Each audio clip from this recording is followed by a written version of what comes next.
News, make sure you hit that subscribe button, make sure you hit that like button. Hope you guys are having a great Tuesday. And, if you want to get a hoodie below, I appreciate it. All that good stuff. Today we're going to talk about Crippy and Tekashi and everything. Crippy did an interview. Shout out to BBN Network. He did an interview with them, okay? Just want to give credit where credit is due, okay? And he, we already kind of knew Snow Billy was kind of like, he's kind of like, as Mano said, he's a clown, okay? He's cloud chasing, and Crippy kind of confirmed that, this guy's out here cloud chasing. They even went as far to call him, he said a rat. So, I don't know. He didn't really go into detail on that. He more focused on that. Crippy mostly focused on Snow Billy being a clown. He wasn't around for a lot of it.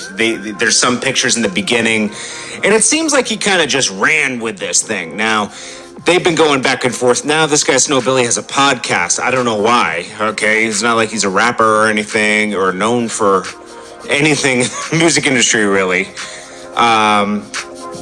He's attached himself to the Tekashi situation. Also, I must note that Crippy was very, very mad at Tekashi for his testimony.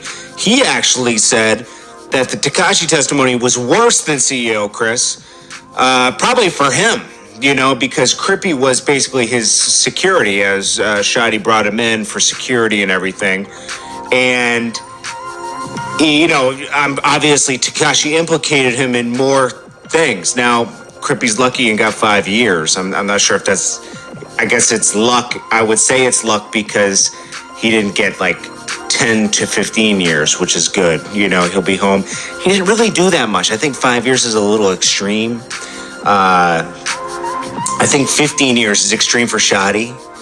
I think 10 years is extreme for Mel Murder. It's like, we got cops out here getting 10 years for taking people's lives. I think it's a little extreme. I'll be honest with you. It's like, okay, they got caught. They brought CEO Chris in, who was an informant, and they were already doomed from that point, But, it's like, it's just crazy to me that these guys got so much time for not doing that much, It shows you the power of the federal government, and it's scary, and you never want to get on their radar if you're a criminal.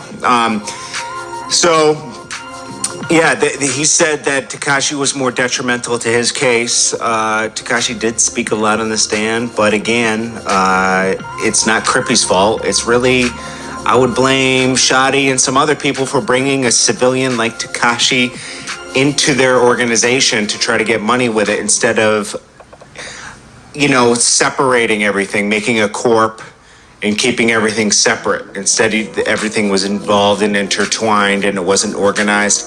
But it seemed like, the way the story was painted, and this has nothing to do with Crippy at this point, that, the nuke situation and, the Shadi situation, there was internal problems within everything, and everybody was fighting to get a piece of Tekashi instead of having an organized thing about everything, like anything could have fallen like this. There's plenty of rap labels that have used street influence, like, Irv Gotti's label, even Dipset at points, they use street influence, and luckily it doesn't intertwine into the street element of things, We saw Irv Gotti came real close to the Sun when he got implicated in the Supreme situation, and he had to fight a federal case because of that.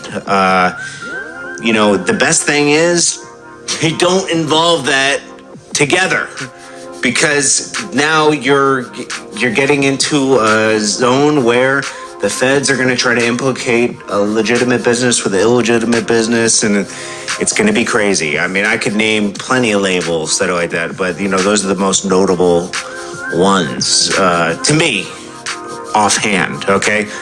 I know some of you in the comments will have more time to think about it, and you'll give me more instances where people, most rappers do. You got other rappers now saying they're, Pyru and this, and they're not, and because it gives them a certain type of,